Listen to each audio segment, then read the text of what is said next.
évidemment un certain nombre de leviers pour agir contre les discriminations. Je ne vais pas développer tout ce qui existe en matière de négociation collective déjà aujourd'hui dans les entreprises. Notre attention aujourd'hui est focalisée sur la question de l'action en justice. Et donc c'est sur ce point-là que je voudrais développer un ou deux points.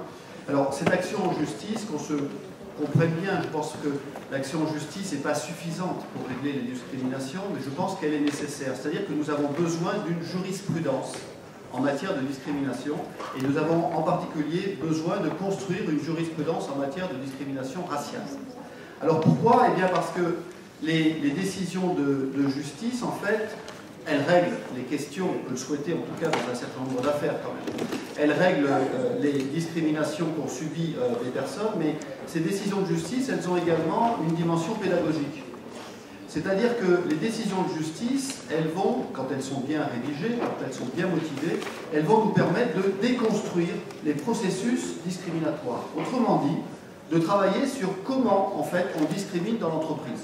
Ça paraît évident, mais dès qu'on a dépassé un stade assez élémentaire, on s'aperçoit que les modes de discrimination peuvent être relativement élaborés. L'action en justice, elle est également importante, et je crois que c'est une des raisons qui fait qu'aujourd'hui la plupart des affaires sont portées devant le juge civil, ce qui n'enlève rien évidemment à la pertinence de l'action pénale. Ces actions en justice, elles sont portées devant le juge civil parce que le juge civil, il va pouvoir réparer les préjudices causés par la discrimination. Et en fait, la première demande des personnes aujourd'hui, ce n'est pas la répression de l'auteur de la discrimination, sauf évidemment dans quelques cas particuliers, ça peut être tout à fait pertinent, c'est la réparation des préjudices causés par la discrimination. Et ce point est évidemment important. Alors, je suis un petit peu ennuyé. J'avais deux problèmes, j'en ai réglé un, je n'ai pas réglé le second. Le premier problème, c'est que je me suis aperçu que M. Slimane Laoufi intervenait dans la table ronde suivante sur les emplois fermés. Je me suis dit que si M. Laoufi était dans cette table ronde, je n'avais rien à voir à ajouter. Donc, grâce à Samuel Thomas, j'ai pu migrer vers une autre table ronde. Donc cette question est réglée. L'autre question que je n'ai pas réglée, c'est qu'en fait, un député est intervenu tout à l'heure pour nous expliquer que l'action de groupe, vraiment, c'était extraordinaire. Grâce à l'action de groupe, on va pouvoir agir avec une efficacité redoutable contre les discriminations. Et excusez-moi, j'ai quelques doutes.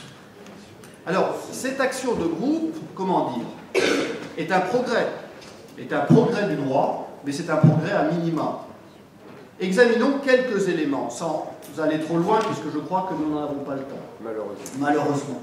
Examinons quelques éléments. Comme le disait ma collègue Marie Mercard, on nous dit, alors vous avez vu l'architecture en fait, dans la loi Justice 21e siècle, qui avait été portée initialement par Madame Taubira, vous avez une action de groupe générale, et ensuite vous avez une action de groupe spécifique contre les discriminations dans le travail. Donc il faut articuler les deux. C'est pas très simple, mais on y arrive. Qui, en fait, peut être concerné par cette action de groupe? Des personnes dans une situation similaire. Or, nous savons très bien que dans le domaine de l'emploi et du travail, les situations sont rarement similaires. En général, dans le domaine de l'emploi et du travail, les situations sont comparables. C'est ce que nous disait le droit jusqu'à présent. Et ensuite, comme le soulignait Marie Mercard, on est dans l'idée que la discrimination, c'est un dommage causé par un auteur. Autrement dit, on est encore dans cette logique quand même assez rudimentaire que l'infraction de discrimination, c'est un méchant qui cause un préjudice à une victime. Évidemment que c'est réel, mais ce n'est que la partie émergée de l'iceberg des discriminations. Autrement dit, là, on n'approche absolument pas toutes les discriminations indirectes en particulier, qui sont causées par des manières de faire, par des processus, voire par des conventions collectives. Quand on traite mal dans certaines conventions collectives des emplois où on sait très bien que dans ces emplois sont concentrées des personnes qui relèvent de tel ou tel critère. Bien. Ensuite, on nous dit, je ne vais pas reprendre tous les éléments, mais quand même quelques-uns, on nous dit que peuvent agir un certain nombre d'acteurs.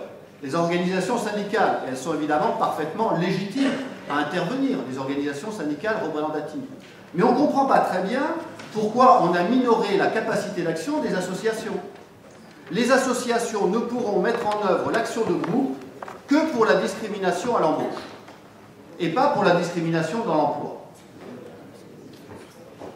Les personnes ne pourront pas se regrouper en tant que telles, en tant que groupe, pour mener une action. Il faudra forcément qu'elles passent par une organisation syndicale ou par une association.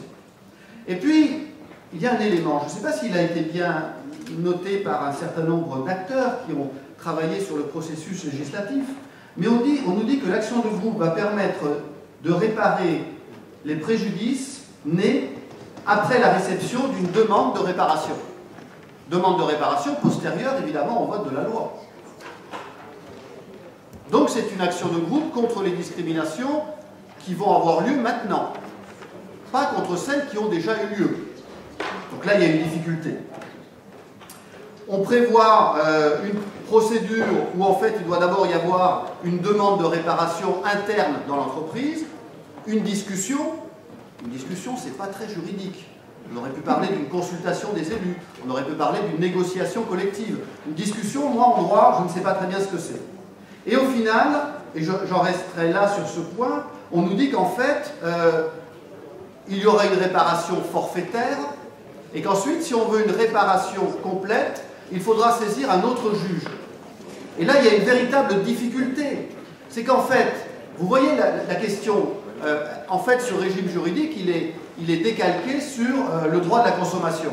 Bon, vous avez un litige concernant un portable, le litige est sans doute comparable, quelles que soient les personnes qui sont concernées.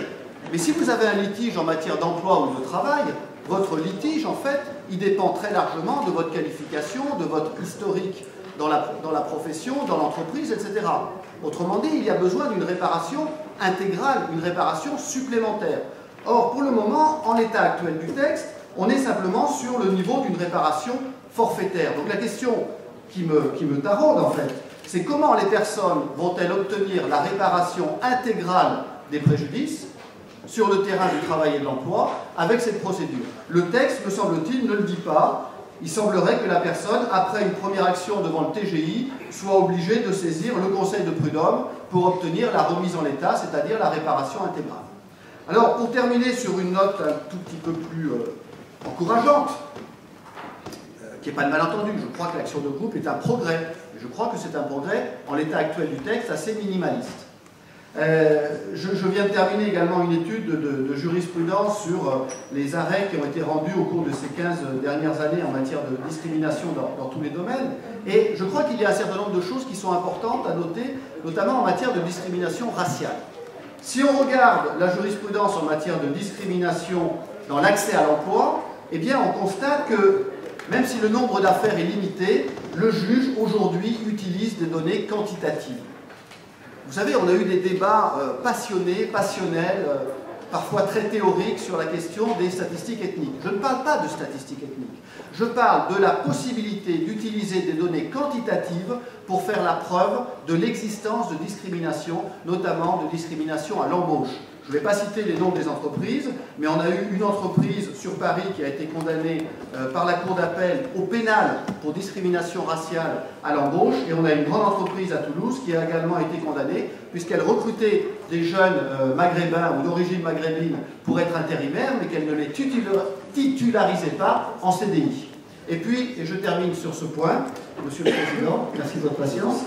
Et on a également une évolution extrêmement intéressante, c'est que très longtemps, la discrimination raciale, quand elle était jugée, quand elle était sanctionnée, quand elle était réparée, les condamnations ne portaient en fait que sur la discrimination à l'embauche.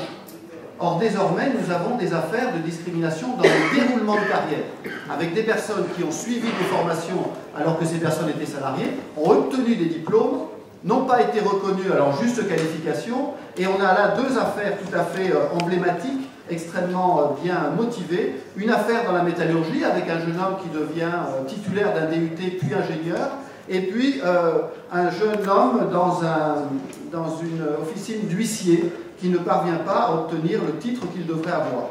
Mais évidemment, ce qui pèse en matière de mise en œuvre de l'action contre les discriminations, eh bien, c'est le fait qu'un certain nombre d'emplois demeurent fermés, notamment dans le secteur public. C'est-à-dire que cela pèse, bien évidemment, y compris sur le raisonnement des juges quand ils sont confrontés à des employeurs qui discriminent. Merci pour votre attention.